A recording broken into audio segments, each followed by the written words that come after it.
Hi, Queens. Sam here. So, today I wanted to talk about home ownership. And I know this is a subject that gets people so emotional beyond beyond measure because I don't know why in North America we have that mindset like that we need to own a house. And this is coming from someone who owns a house. Full disclosure, I do own a place. However, at the end of the day, it's really important for you to do your own homework to really see if even owning a house is something that you want to do. So, this is one of the things that honestly you don't want to do it because your family is telling you to do so, your friends are telling you to do so, your coworkers are telling you to do so, but really because you want it. And I feel like, buying a house in North America, it's almost, people don't really think about it, right? It's almost like, I go to university, I get a degree, I got a job, and then, I buy a place, or like, I meet someone, then I buy a place. It's almost like we go through those motions without even thinking about it, when really we should think about it. And at the end, I will tell you, the main reason why I actually purchased my house, because if I had to go through those three things that I want to share with you, that I really suggest that each person consider before buying a place.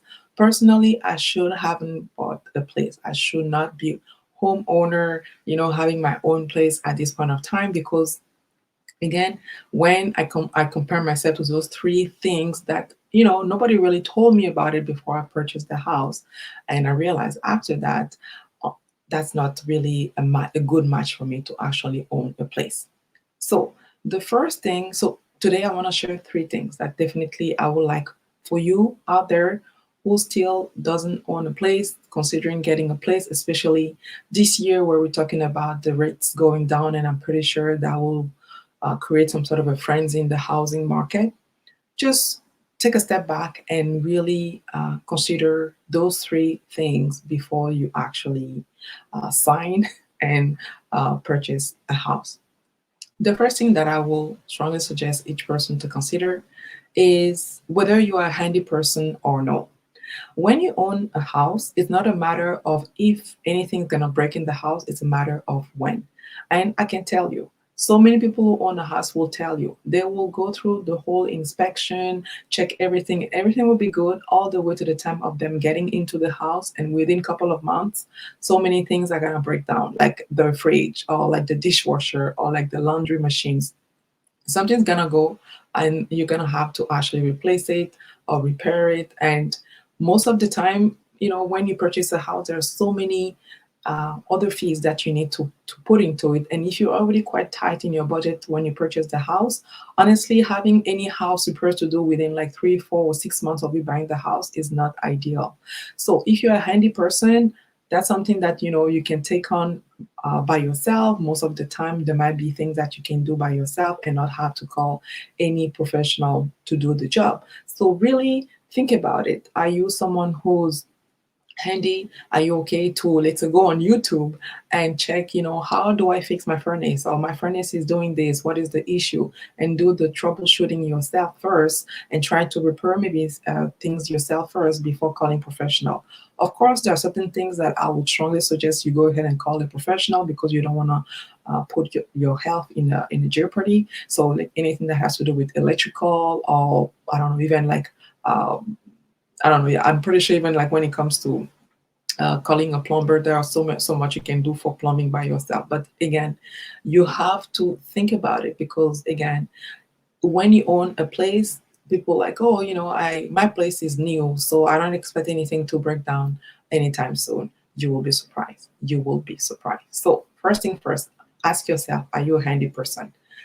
The second thing to consider when you're actually thinking of purchasing a house is your lifestyle.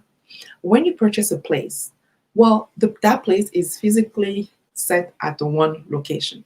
If you are someone who really enjoys traveling, uh, many months out of the year, if you're someone that, essentially you like to move from one place to the other every other year to discover a different part of the country, or like, different part of the world, maybe owning a place is not something you want to do.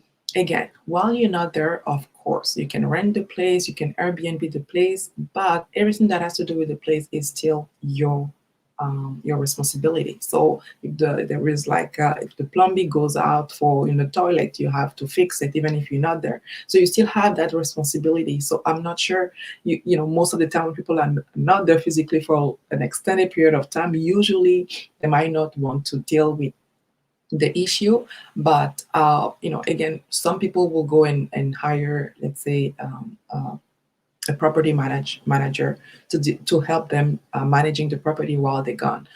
That is an additional cost. So you will need to really crunch your numbers and make sure that you're not out of the money, because at least, if you end up renting your place or you want to Airbnb it, you want to make sure that you're making enough money to cover the housing costs. And if you have a property management company, well, that is additional cost that you need to take in consideration and make sure that you actually bring in enough money in to cover that. That's another a layer of things to keep in mind. And some people don't want to be bothered by that, right? So think about your lifestyle and even in the type of house you want to buy.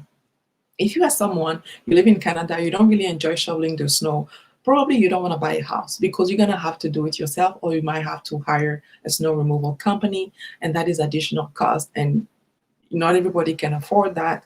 So maybe you want to go and buy actually a condo, a condo apartment, instead of buying a house. So there's so many things that you need to really think about. So be honest with yourself. Who am I? What do I enjoy? What do I like to do? And really see if, first of all, homeownership is in line with that. And what type, and if you say yes, what type of accommodation, what type of housing will actually works best for you. And then the third thing that I will strongly suggest that you consider is your time horizon. It has been said many, many times. Most people will get like into a 5-year fixed rate mortgage, and most people will end up breaking that mortgage before the term is up for any type of reason, either to consolidate loan, because they are moving, so many things. So really, the longer you stay at one place, the better it is for your mortgage. Because when you get a mortgage, at the beginning of the mortgage, you get to pay a lot of interest. Sometimes it's like 2/3 or even more than your payment that goes into interest. So if your time horizon is anything, honestly, anything less than 10 years, really reconsider you buying a place. And I'm saying that because at the end of the day, you're going to find yourself paying a lot in interest. And one thing that happens is, like, when people resell their place, the only thing that they keep in mind is how much they bought it and how much they are selling it for. And then they do the difference between, and they're like, oh, I made 200,000. Did you really? Did you? No, because we forget about all of the other costs. For the entire time you were there, how much did you put into repairs? Nobody keeps track of that. But that's something that if you were renting a place, you wouldn't have had to pay. So you need to keep that in mind. How much interest did you end up paying on your mortgage? Right? Because if over the 5 years you were there, you ended up paying, let's say, $15,000 interest. Well, when you're selling your place, you need to take that in consideration, because that was money out of your pocket that you're not gonna get back. So when you take all of those costs in consideration, and those costs, Ramit Sethi called them phantom costs. For me, they're like, additional costs, but yeah, he likes to call them phantom costs. Nobody keeps track of that, and nobody really talks about it.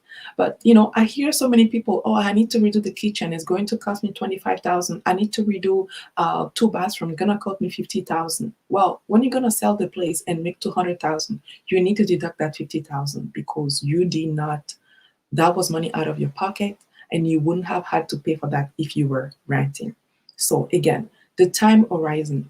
The longer you stay at one place, the better for you, because then you get to amortize the cost for on a longer period of time, right? Because your interest, you're gonna pay a lot in the beginning, but toward the 5, 6, 7 year mark, your interest will probably decrease, will be probably half. So it'll be just better in balance with how much you're putting toward the principal. And if you also end up doing any major repair in the house, well, you staying longer is you also enjoying the new repair in your house, right? So if you are someone that, for you're projecting yourself 5 years from now, and you're not even seeing yourself in the same house that you're about to buy, why do you want to buy the house, right? Because a lot of people, they think that they need to buy a starter house.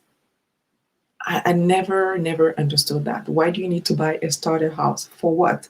Just buy the house that you really think that you're going to be growing in. Because sometimes they're like, I'm buying this house, or like I'm buying this condos for me, but when I get married, then I'm gonna buy the bigger house. Well, you just keep on paying interest and interest, because you're gonna paying a boatload of interest on your condo when you buy it, and then within those five, whatever, 6, 7 years, you meet someone, you wanna buy a house with them, then you get the bigger house, bigger mortgage, and higher interest, still from your hard-earned money. So do your own homework, do your own due diligence. Do not let anyone, like force you, literally force you to become homeowner. I've had like, and sometimes people think, oh, you need to become homeowner if you want to reach financial independence or financial freedom. Wrong. Like, I know people who are very close to be reaching financial independence, and they have rented their entire life. And the same thing, I know people also who have owned houses very early, in their early 20s. They already bought houses, and they changed houses toward the during after that, and they're also very close to reaching financial independence, or even already financial independent. To me, it doesn't matter. At the end of the day, you need to really make sure that that house is going to be in line with who you are and what you want to achieve. So again, are you a handy person? What is your time horizon? And also, what is your lifestyle? So if I had done my own homework more than 10 years ago when I bought my house, am I a handy person? No. Home girl is not the handy person. I'm very limited in what I can do. And as a matter of fact, I'm not even interested to learn. So I've ended up in this house paying a lot of money for people who came here for 15 minutes, charging me $200, $300. But that's the price. That is the price. I'm not a handy person. There are a few things that maybe, I've learned toward the years, but I'm not interested. So I've ended up paying, I know, a lot of money for professionals to come here and fix things. So that's a no for me. The second, my lifestyle. I'm someone who has always wanted to travel the world and discover the world, the beauty of the world, different cultures, and things like that. I've had an opportunity to do that time to time, but not as much as I wanted, and mainly because I needed to really also establish some sort of like a fixed location for family who were coming to stay with me. So, but if I really compare it against the lifestyle that I would have loved to have, owning a house again was not in line with that. And then my time horizon.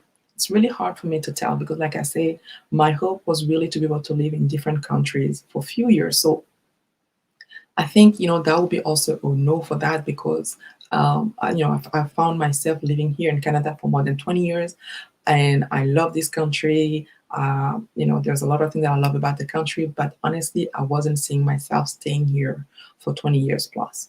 So now you're like, okay, Sam. So when you do all of that, when you check all of those three, you are no. How come you still ended up buying the house? I still ended up buying the house because, again, the reason why I bought the house was because I knew that my younger siblings they were coming, they were on their way here to Ottawa to study, and they were gonna be staying with me while they were studying.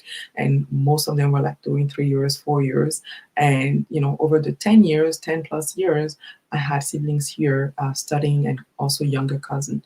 So in my mind, I felt like buying a place was the most, I guess, I don't know, the most ideal thing to do at the time.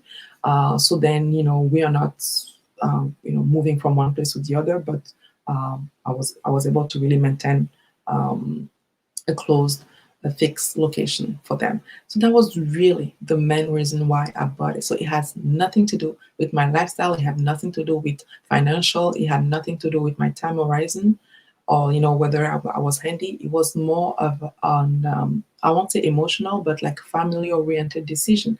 And a lot of people make those type of decision, and it might turn right or wrong. But again, in this day and age, with how housing prices are so crazy out there, very important. I strongly suggest that you really take the time to do your homework before you jump in and buy a property. So let me know in the comments below if you think there are any other thing that anyone should be considering before buying a house. And don't forget to like, the video here, and also share with anyone that you think is considering buying a house so they can keep those three things in mind. Also, subscribe to the channel and hit the notification bell, and come back tomorrow as we are continuing on this challenge. Thank you for watching, and until tomorrow, keep on building wealth. Bye bye.